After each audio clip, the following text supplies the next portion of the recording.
Hey guys, today I'm doing something I honestly tend to avoid, which is drawing women. Now, I know you probably read the title and you're like, well, Loki, it makes sense. I only see guys on here. And you're right. And honestly, I need to be so real with you guys. I struggle with drawing women, which is actually kind of embarrassing because I literally am one. And I don't know how that happened either. Actually, when I started drawing, I always drew girls, but as I started to practice more and more, I tended to avoid them. Actually, let me expose myself for a second. I'm gonna throw some of my old artwork on the screen because I need you guys to understand just how bad I was at drawing women. And if you look at the female to male ratio of my artwork, yeah, I swear I'm not just obsessed with drawing men. Every time I sat down to draw a girl, something would just go wrong. They'd either end up looking way too masculine, or the face would somehow get distorted, or the eyes just wouldn't look right.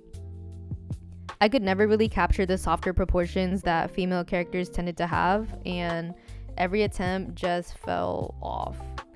I'm drawing Sandrone from Genshin Impact today, and honestly, this might have been one of the worst possible characters I could have picked because Genshin characters are so hard to draw, bruh. If you don't think so, just say you're lying. Every piece of clothing has another piece of clothing attached to it, and every accessory has 3 more accessories hanging off of it, and somehow every tiny detail has to be perfectly proportioned. It's actually insane, but honestly, that's not even the hardest part for me. The hardest part is just drawing a female character.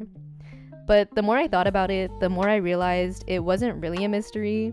It mostly comes down to what I've actually spent years studying. Almost all of the anatomy books I own heavily focus on male anatomy.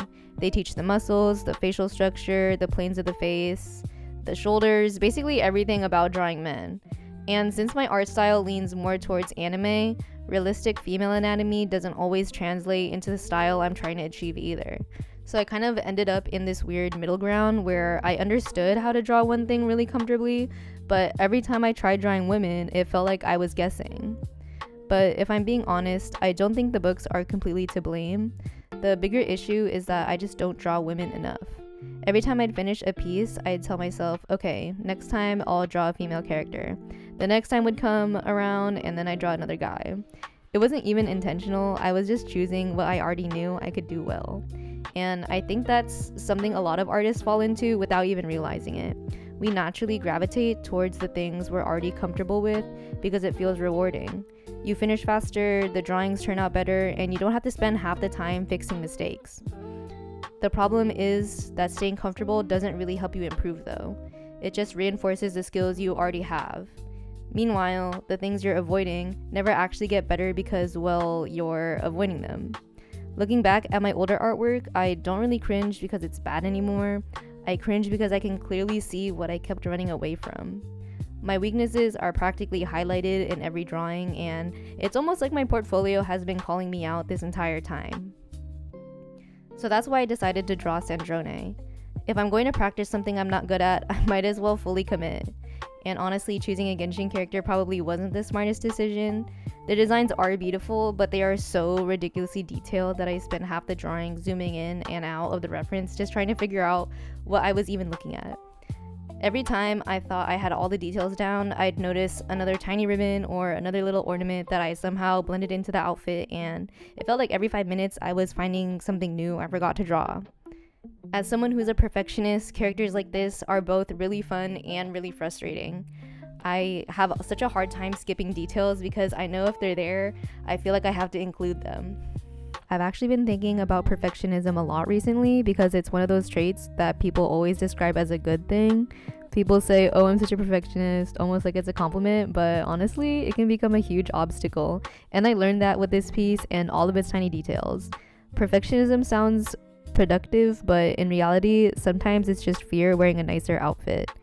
Even if no one else notices, I'll notice, and then suddenly I'm spending 15 minutes adjusting the placement of one tiny accessory that's probably smaller than my cursor and doesn't even show up in the speed paint. So it's kind of a problem, but I've also been realizing that perfectionism can slow you down just as much as it helps you.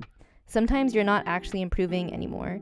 You're just endlessly polishing the same thing because you're scared to move on. I think that's something I've been trying to work on recently. Instead of trying to make every drawing perfect, I've been focusing more on finishing things, learning from them, and moving on to the next piece. Because at the end of the day, that's where the improvement actually happens. Every drawing teaches you something.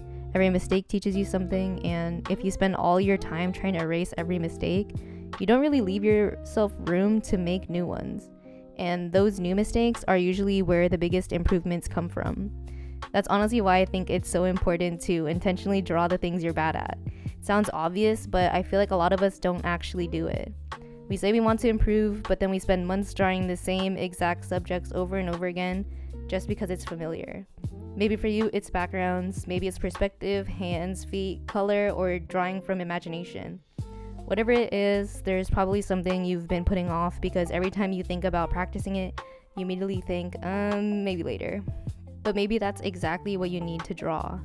Maybe the thing you've been avoiding is actually the thing that's holding you back the most. Maybe it's not a sign that you shouldn't do it.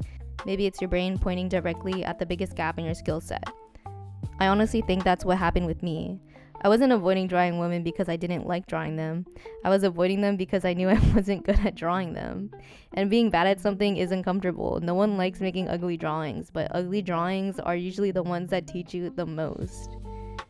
I think that mindset applies to more than just art too. So many things in life feel intimidating simply because we're inexperienced. We convince ourselves we don't really need to learn them, or that we'll get around to it eventually, when we're really just scared of being bad at them. But everyone starts somewhere, and no one wakes up already good at anything. Improvement only happens after you've made enough mistakes to understand what needs fixing. By the end of this piece, I was actually really happy with how it turned out. Is it perfect? Definitely not, but what matters is that you finished your drawings. And I am proud of myself for finishing this one, especially because it took so long. I think it took about like 20 hours to complete, and I was drawing it like on and off for about like a week for maybe like a couple hours at a time. And so basically the process that you saw was very condensed. The final speed paint ended up being around 15 minutes, and I was honestly wondering if I could even talk for that long, so I just decided to shorten it. But I actually think this drawing changed the way I'm planning my future pieces. Instead of just picking characters because I know I'll do well, I want to start choosing them because they'll teach me something. Maybe the next one will have crazy lighting, maybe it'll have a difficult perspective, maybe it'll have an environment, maybe it'll be another female character, probably another female character, because I clearly still want to practice them. I don't want my portfolio just to show what I'm already good at or what I've been drawing. I want it to show that I'm improving, and I think that's way more interesting. Anyone can repeat the same successful drawing over and over, but watching yourself slowly overcome something you've struggled with for years, or just something that you weren't initially good at, that's honestly one of the most satisfying parts of being an artist. Seriously guys, thank you so much for all the support and for leaving such nice comments on my videos. I read them all and they genuinely motivate me to keep making these. I hope you were able to take at least something from watching me struggle through this drawing, and if there are any other videos or drawing ideas that you'd like to see, let me know in the comments because I'm always looking for new video ideas. Thanks again for watching, and I'll see you guys in the next one. Bye!